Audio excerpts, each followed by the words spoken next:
You turned off the light. The TV went quiet. The house is silent. And that's exactly when your mind decided to fully wake up. If you're over 60 and you know this moment, that one when your body is exhausted but your thoughts won't stop. When the night that should be rest turns into a room full of inner voices, stay with me. This prayer is for you.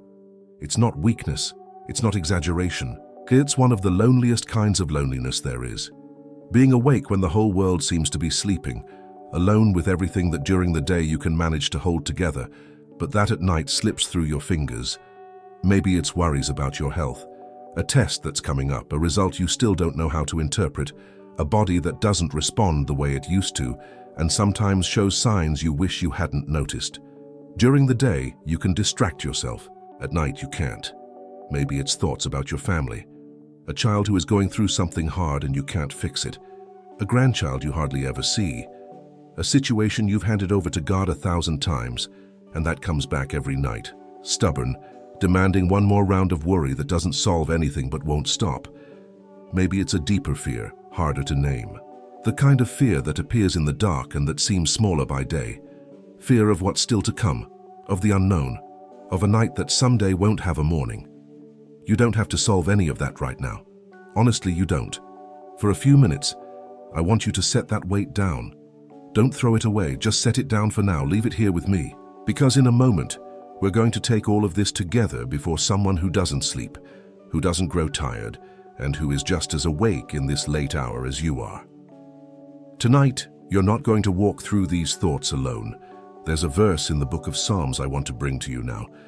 Not as a quick answer to what you're feeling, but as a soft and steady light in a dark night. It's Psalm 121, verses 3 and 4. He will not let your foot slip. He who watches over you will not slumber. Indeed, he who watches over Israel will neither slumber nor sleep. Let that image rest on you for a moment. God does not sleep. It sounds too simple, but think about what that means specifically for you. For someone who is lying down right now, eyes open to the ceiling, mind racing, while the rest of the world seems to have found the rest you're still looking for. You are not awake by yourself. There is someone who has never closed his eyes, not because he can't, but because he chose to keep watch. He chose to stand guard. He chose to be present exactly at this hour when everything feels heavier. The text uses a beautiful word, watchman or guard. A guard is not someone distant, managing things from far away. A guard is someone stationed, present, alert, with eyes open specifically for you. It's as if God were saying to your heart in this late hour, I know you're awake, I am awake too, and while you can't rest, I am here, not impatient, not tired of waiting, not with other more important things to do. I'm here, on watch for you. Do you know what moves me in this psalm? It wasn't written for people who are at peace. It was written for someone in the middle of a hard journey, someone looking at the mountains around them and asking, where does my help come from? It's a text born out of real anxiety, real fear, a real night, and that's exactly why it speaks so deeply. The author knew what it was to feel the ground unsteady, knew what a long night was like, and it was from that place, not from a place of peace already won, but from someone still in the middle of the crossing, that he wrote, He will not let your foot slip. He didn't say the path will become easy. He said, you won't fall alone. There's an enormous difference between those two things. And for someone who is awake at 2, 3 in the morning, with thoughts that won't stop, that difference means everything. Because the promise is not that God will force your mind to stop working, as if you could press a button. The promise goes deeper than that. It's that even when the thoughts come, even when the fear appears, even when the night feels too long, there is a watchman, there is a presence, there is someone who has not blinked, who has not been distracted, who has not gone off to take care of something else. He is here, in this room, in this late hour, with you. And there's one more part of that verse I can't skip. He will not let your foot slip. In Hebrew, that picture is of someone walking on a steep, rocky, unstable path, the kind of ground where you have to pay attention to every step. For many people, the night is exactly that kind of ground. It's not the moment of strength. It's the moment when the floor seems to disappear under your feet, when your thoughts slide into places you can avoid during the day, when fear finds less resistance because your guard has dropped along with your energy. And it's exactly there, on that slippery ground of the late night, that he says, "I hold you." Not as punishment for being afraid, not as a reward for being strong enough, but as an unconditional promise for anyone walking on hard terrain and needing someone who won't let their foot slip. These words were written thousands of years ago, but they fit perfectly into the night you're living right now, because the God who kept watch over the one who wrote them is the same God who is watching over you now, with eyes open, alert, present, on guard. You are not awake alone. Let me step a little deeper into this night with you. There's a specific moment I imagine you know well. It's not right when you lie down. Sometimes the first few minutes even go okay. It's later, when your body is already still, but your mind notices that the distractions are gone. No TV, no conversation, no tasks. And then it starts. One thought pulls another. It begins with something small, a bill, an appointment, a word someone said days ago that stuck. And before you realize it, you're in a much deeper place, thinking about things that have no solution at 2 in the morning, reviewing old decisions, worrying about people you love and cannot protect, imagining situations that may never happen but that at night feel absolutely real. And there's one thought in particular that tends to appear in these late hours. It doesn't come with sirens. It comes quietly, almost casually. What if I don't wake up tomorrow? Or some version of it. How much time do I have left? What's going to happen to me? What will happen to the people who depend on me? It's not crazy to think that. It's human. It's honest. It's the kind of thought that appears when the night strips away the layers of protection the day gives us and leaves you face to face with the most real questions of your life. But here's the problem with those nighttime thoughts. They lie about the timing.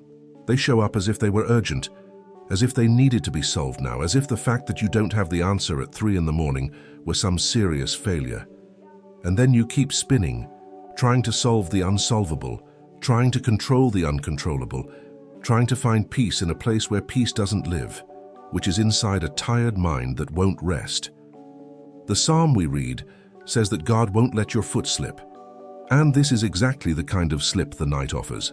Not a dramatic fall, but that slow, almost unnoticeable slide of someone being dragged by their own thoughts into a place of anxiety and fear that will look smaller in the morning, but now, in the dark, looks immense. And the Watchman is here for that exact moment, not to make the thoughts disappear by sheer force, but to be solid ground under your feet when your inner terrain starts to slide. To remind you that the questions that have no answer at 3 in the morning still won't have an answer at 4, at 5. But that doesn't mean there is no answer. It means there is a God who is holding the answers you can't yet see. Think about your room right now, the ceiling you've memorized from staring at it on so many sleepless nights, the distant sound of a car going by outside, or the sound of the wind, or the refrigerator in the kitchen turning on and off, the window with that strip of streetlight drawing a line on the floor.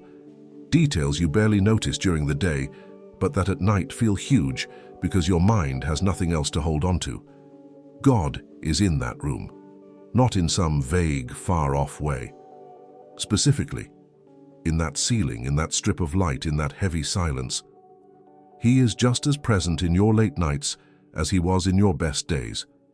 And he is not impatient that you're awake. He's not sighing, looking at the clock, waiting for you to finally fall asleep so he can rest too. He is on watch. That's what guards do. They stay awake when others sleep. They keep watch when others can't. They stay alert when tiredness has taken over everyone else.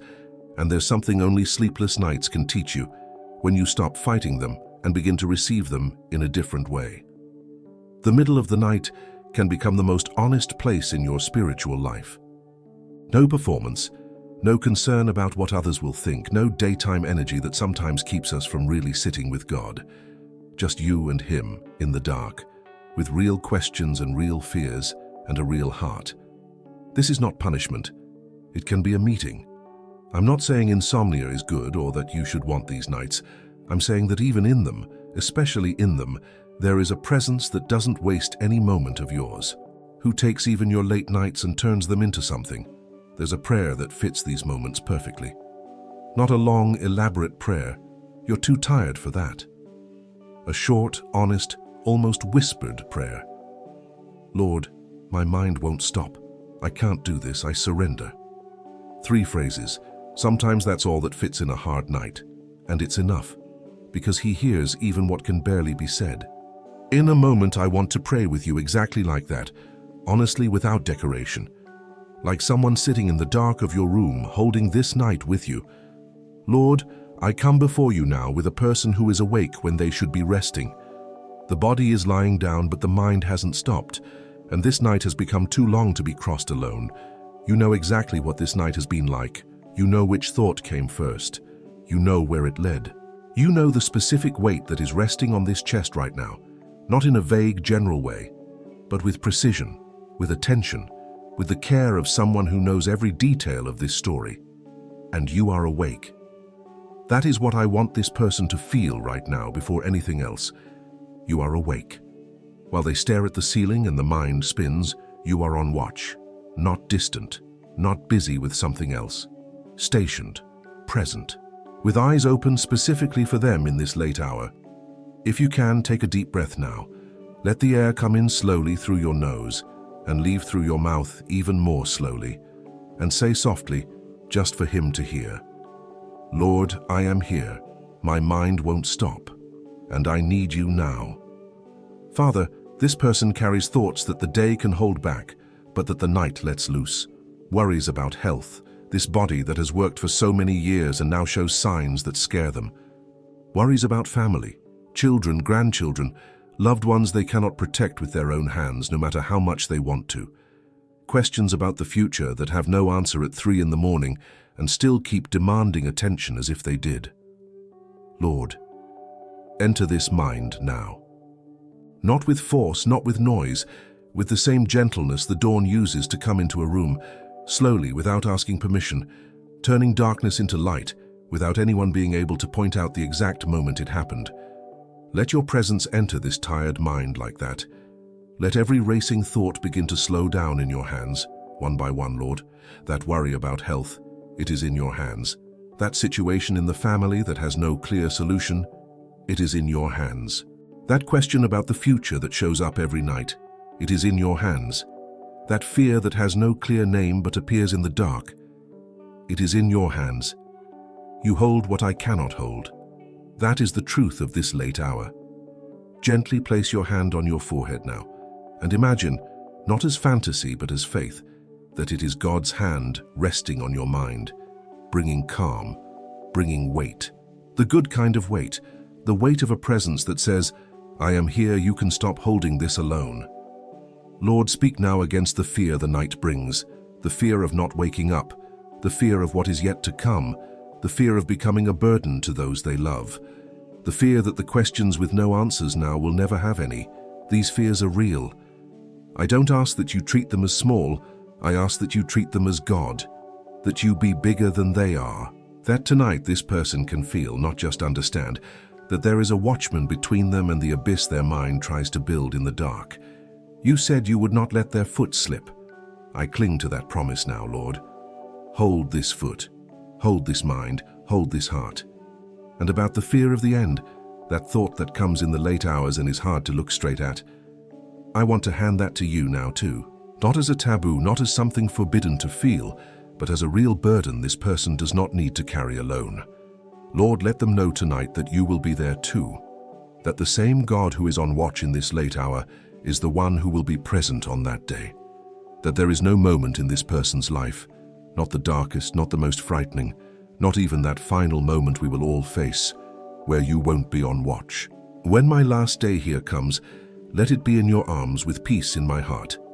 Say that softly now if you can, not with fear, with trust, like someone handing a heavy suitcase over to hands strong enough to hold it. Father, I now ask for sleep, not the forced sleep of someone who has run out of options, the sleep that comes when the mind finally finds solid ground to rest on. The sleep you yourself give to your beloved, like that other psalm that reminds us that you give sleep to those you love, not as a reward for merit, but as a gift, as care, like a father who pulls a blanket over a child on a cold night. Let that sleep come. Let it be deep. Let this body truly rest, and let this mind wake up tomorrow a little lighter than it is now. And if sleep still takes a little while longer, let this time not be wasted on anxiety. Let it become conversation. Let it become surrender. Let every thought that tries to turn into worry be gently redirected. This is in your hands, Lord. I choose to rest. Say with me now, very softly, I choose to let go of what I can't control. I choose to trust the Watchman of this night. I receive your rest, not because I deserve it, but because you offer it. And I am here, Lord, in your arms, tonight. Lord, surround this room with a peace that goes beyond what the mind can manufacture.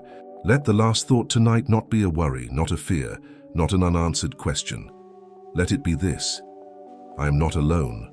The Watchman is here, and I can rest. In Jesus' name, amen. If this prayer reached you at a moment when you needed it, save this video. Keep it here on YouTube for the next hard nights, because they will come again, and when they do, you won't need to search. It will be here, waiting for you. And if, while you were listening, a face came to your mind, maybe someone you know who doesn't sleep well, who wakes up in the middle of the night and is alone with their own thoughts, who struggles with the weight of long nights, consider sending this video to that person. You don't need to explain much, just a "I thought of you" is enough. Sometimes the greatest gift we can give is letting someone know they are not alone in the dark.